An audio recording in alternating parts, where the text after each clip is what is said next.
아파트 매매 위약금도 종합소득세 대상. 제대로 신고 안 하면 가산세까지.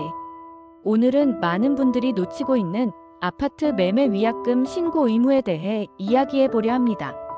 특히 수백만 원 규모의 위약금이라도 종합소득세 대상이 될 수 있고, 이를 제대로 신고하지 않으면 무려 20%의 가산세가 부과될 수 있다는 점 알고 계셨나요? 최근 한 직장인 A씨의 사례가 이슈가 되고 있습니다. O'씨는 자신이 소유한 아파트를 매도하는 과정에서 매수자가 계약을 취소하며 위약금으로 300만 원을 지급했습니다. A씨는 해당 금액을 단순한 손해배상금 정도로 생각했고 따로 소득으로 신고하지 않았습니다. 그러나 세무당국은 해당 금액을 기타 소득으로 간주했고 O'씨는 뒤늦게 가산세까지 부과받았습니다. 여기서 중요한 포인트는 소득의 유형입니다. 위 사례처럼 일회성으로 발생한 위약금 수령은 기타 소득으로 보고, 반복적으로 발생하는 중개 수수료나 강의료, 유튜브 수입 등은 사업소득으로 구분됩니다. 국세청은 소득의 지속성 여부를 기준으로 사업소득과 기타 소득을 나누고, 기타 소득에 해당하는 경우엔 필요경 비율이 60%까지만 인정되기 때문에 과세 부담이 상당히 클 수 있습니다. 특히 주의하실 점은 종합소득세 신고 시점입니다.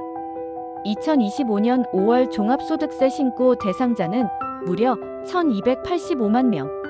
이 중에는 전업사업자뿐 아니라 직장인, 프리랜서, 유튜버, 강사, 공인중개사 등 다양한 직군이 포함됩니다. 단 한 번이라도 위약금, 강의료, 광고료 등을 수령한 경험이 있다면 해당 수입을 기타 소득이나 사업소득으로 반드시 신고해야 합니다. 혹시 모바일 안내문을 못 받았으니 신고 안 해도 되지 않나?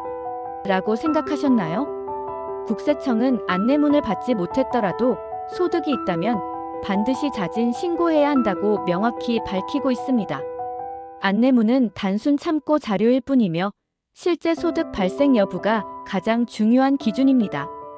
게다가 종합소득세는 소득 구간별로 6%에서 최대 45%까지 누진세율이 적용됩니다.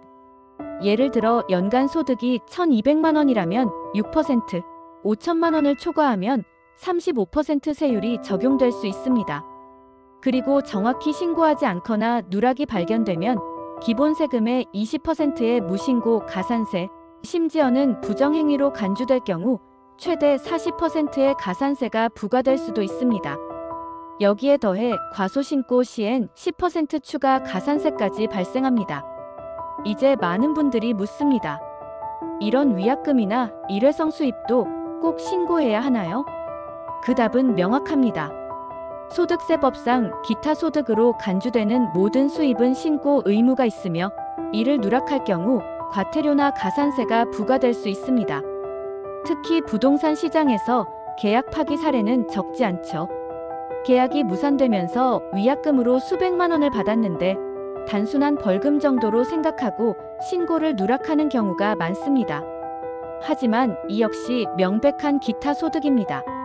최근에는 위약금뿐 아니라 계약 해지 시 반환받은 중개수수료, 소송 합의금 등도 모두 신고 대상으로 판단되고 있습니다. 혹시 프리랜서로 일하며 강의료나 자문료를 한두 번 받은 적 있으신가요? 이 또한 기타 소득에 해당합니다. 단, 반복적으로 발생하고 자신이 주기적으로 활동한다면 사업소득으로 구분되고, 이 경우에는 사업자 등록까지 요구될 수 있습니다. 국세청의 종합소득세 신고 오류 사례를 보면 사업성 없는 소득을 기타 소득으로 잘못 신고한 경우, 부동산 매매 계약 해제 위약금을 누락한 사례, 직원 또는 직장인이 필요경비를 과다 계산한 경우 등이 대표적입니다. 종합소득세 신고 기한은 2025년 6월 21일까지입니다. 혹시라도 위약금, 강의료, 일회성 수입이 있으셨다면 국세청 홈택스 또는 모바일 앱을 통해 미리미리 자진 신고하시길 권해드립니다. 신고를 성실하게 하면 가산세 없이 정산 가능하지만 누락이 확인되면 고의성 여부와 무관하게 불이익이 생길 수 있습니다. 요약하자면 아파트 계약 파기로 받은 위약금도 소득이다. 일회성 수입은 기타 소득, 반복되는 수입은 사업소득이다. 300만 원 초과 시 종합소득세 신고 대상이다. 미신고 시 20% 40%의 가산세가 부과된다. 신고기한은 6월 2일까지다. 이 부분 고객님들도 실제 사례에서 겪을 수 있기 때문에 중개 현장에서 꼭 안내해 주시고 본인의 소득도 잘 챙겨서 불필요한 세금 낭비가 없도록 하시길 바랍니다.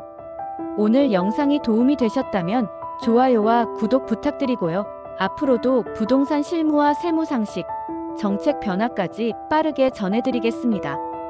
감사합니다.